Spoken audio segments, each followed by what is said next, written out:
פרשה בארבע, אקטואליה בפרשת השבוע, עם הרב אהרון לוי. שלום לכם. את שימי הכרתי עוד כשהייתי בחור, אי אפשר היה לפספס אותו, תמיד הוא היה שונה. אם כולם היו הולכים בצד ימין, שימי בשמאל. כולם לובשים כחול, הוא לבן. מסתכל מה כולם עושים, ועושה את ההפך. כשהיינו שואלים אותו, למה הוא תמיד חייב להיות שונה מכולם, שימי היה אומר שהוא לא כולם, שכולם לא משלמים לו משכורת, שהוא אדם עצמאי ושאף אחד לא יכתיב לו מה לעשות, ושהוא לא עבד של הסביבה. אחרי 20 שנה נפגשנו אצלי במשרד. יום אחד הוא התקשר וביקש שניפגש, וכשנפגשנו הוא סיפר שהוא עדיין רווק, והוא מגיע אליי כדי לברר איתי כמה דברים. תגיד, אהרון, הוא אמר, אני נראה לך אדם שפוי, נורמלי? אני כבר בן 40, אהרון. איך זה שעוד לא התחתנתי? אתה יודע עם כמה בנות נפגשתי? לא נעים לי להגיד, אבל הרבה יותר מ100. אז איך זה שעוד לא מצאתי את האישה הנכונה? ביקשתי להיפגש איתך כי השבוע, אחרי שיצאתי עם מישהי במשך כמה פגישות, החלטתי לא להמשיך, למרות שכשישבתי עם עצמי, לא מצאתי סיבה לעשות את זה. בחורה מצוינת, יש לה מידות טובות, עבודה מצוינת, היא גם נראית בסדר. בקיצור, מושלמת. אחרי שלמרות זאת אמרתי לה לא, הבנתי שאני בבעיה. תגיד, אהרון, אני נראה לך בחור בעייתי? מה הבעיה שלי? למה אני לא מצליח להתחתן? זה בגלל הבגדים שלך, אמרתי לו. הם הבעיה שלך. אלא ששימי לא הבין. איזה בגדים, אהרון, הוא שאל? מה הקשר לבגדים? מה, נהיית לי פתאום משגיח בישיבה? אני לא משגיח, אמרתי לו. אני חבר שלך. אתה זוכר מה היית עונה כשהיינו שואלים אותך, למה אתה תמיד הפוך מכולם? היית עונה שאתה לא כולם, נכון? שאתה לא עושה חשבון לאף אחד, שאתה אדם חופשי, שאתה לא מוכן להיות חלק מהזרם, אתה זוכר? שימי צחק, בטח זוכר, הוא אמר לי. עד היום אני כזה, אבל מה לא בסדר בזה? שאתה חלק מעדר, אהרון, אתה לא אתה. אתה לא נותן ביטוי לייחודיות שלך, וחוץ מזה, מה רע בלהיות מיוחד? זו בעיה? ממש לא עניתי לו. להיות מיוחד זה מצוין, אבל כשאתה טוען שאתה מיוחד, שימי, בגלל שאתה לא עושה חשבון לאף אחד, שיקרת את השקר הראשון במסכת השקרים שאתה משקר לעצמך. אחרי שאתה לומד לשקר לעצמך, שימי, אתה כבר לא באמת יודע מי אתה. תגיד, שימי, אתה רוצה לספר לי שאתה באמת לא מושפע מסביבה? אתה באמת חושב שאפשר לא להיות מושפע ממנה? אנחנו הרי מושפעים מהסביבה, בין אם ירצה ובין אם לא. אנחנו מושפעים לא רק מהסביבה האנושית, אנחנו מושפעים אפילו מהסביבה הדוממת שלנו. אנחנו מושפעים מהמוזיקה שאנחנו שומעים, מהאוכל שאנחנו אוכלים, אפילו מהצבע של הקירות והרהיטים שלנו. אז איך אתה מספר לי שאתה אדם חופשי? ויש לי גם הוכחה שאתה מושפע, שימי, הטלוויזיה. לפי הנתונים הסטטיסטיים, לשליש מהילדים בגילאי 2 עד 7 יש מכשיר טלוויזיה בחדר, ובגילאי 7 עד 18 זה כבר עולה ל65%.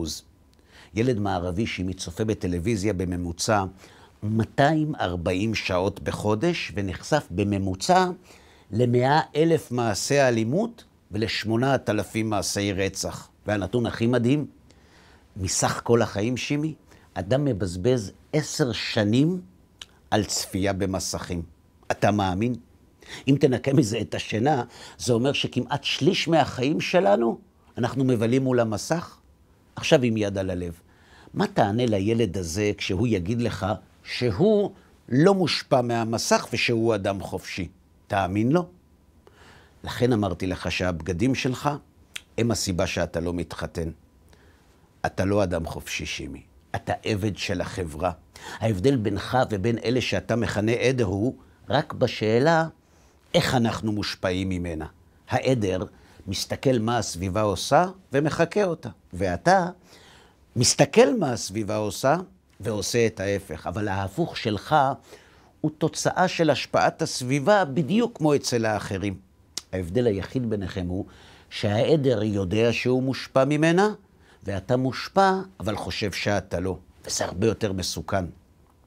כשאתה בוחר את הבגדים שלך, שימי, אתה מושפע מהסביבה. כולם קונים את מה שהסביבה לובשת, ואתה מסתכל מה כולם לובשים, וקונה את ההפך. אבל גם זה בגלל הסביבה.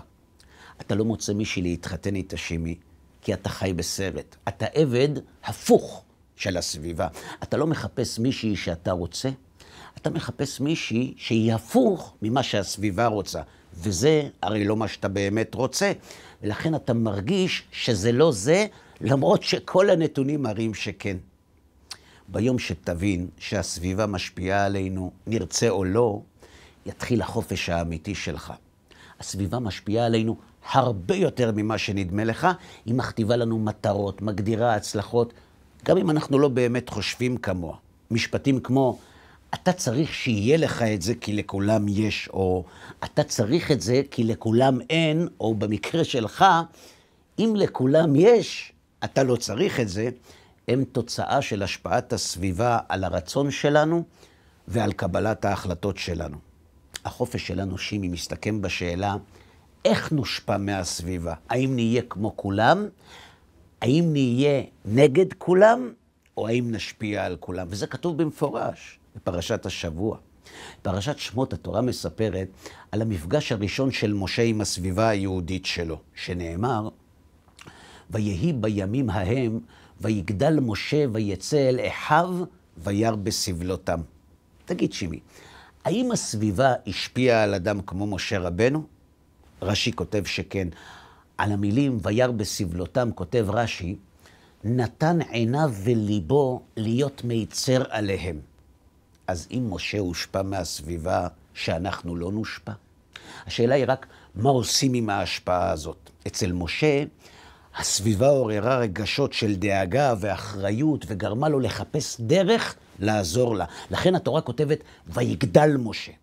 למה משה נהיה גדול? כי הסביבה עוררה אותו לאחריות ולהנהגה. היא גרמה לו לרצות להשפיע לה. כשאנחנו נולדים, שימי, הסביבה משפיעה עלינו בכך שהיא גורמת לנו לחקות אותה. כשאנחנו מתבגרים, היא משפיעה עלינו כשהיא גורמת לנו למרוד בה. כשאנחנו נהיים גדולים, היא יכולה לגרום לנו לרצות להיטיב לה ולתקן אותה. הבחירה שלנו היא רק איך להיות מושפעים מן הסביבה. יש כאלה, שימי, שנשארים ילדים כל החיים, והם תמיד ירצו את מה שהסביבה רוצה. לכן הם עבדים שלה. יש כאלה שנשארים נערים כל החיים, והם יעשו הפוך ממה שהסביבה עושה, ולכן גם הם עבדים שלה. אבל יש כאלה שנהיים גדולים, ואז הם לוקחים אחריות על הסביבה, ומחפשים איך להיטיב לה, וכך הם הופכים מעבדים שלה לאדונים שלה. הבנת, שימי? מי שנשאר בקומה הראשונה מתחתן, כי כולם מתחתנים. מי שעולה לקומה של הגדולים מתחתן, כי הוא לוקח אחריות ורוצה להשפיע. ומי שנשאר בקומה שלך לא מוצא אף אחת שמתאימה לו, כי כל החיים הוא עסוק בלעשות הפוך מכולם. איך אני מצליח, אמר לי שימי, לעלות לקומה השלישית? פשוט מאוד אמרתי לו, הרמב"ם כבר ענה על השאלה שלך. וכך הוא כותב, דרך בריאתו של אדם, להיות נמשך בדעותיו ובמעשיו אחר רעיו וחבריו, ונוהג כמנהג אנשי מדינתו. לפיכך, כותב הרמב"ם, צריך אדם להתחבר לצדיקים ולשב אצל החכמים תמיד כדי שילמד ממעשיהם. הוא ששלמה אומר, הולכת חכמים יחכם.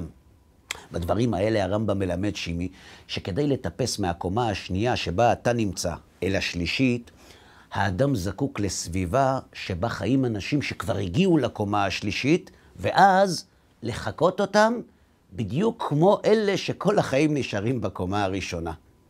אם תעשה את זה, אולי לא תהיה משה רבנו, אבל משפחה תהיה לך ועוד איך. שבת שלום. פרשה ב4, אקטואליה בפרשת השבוע, עם הרב אהרון לוי.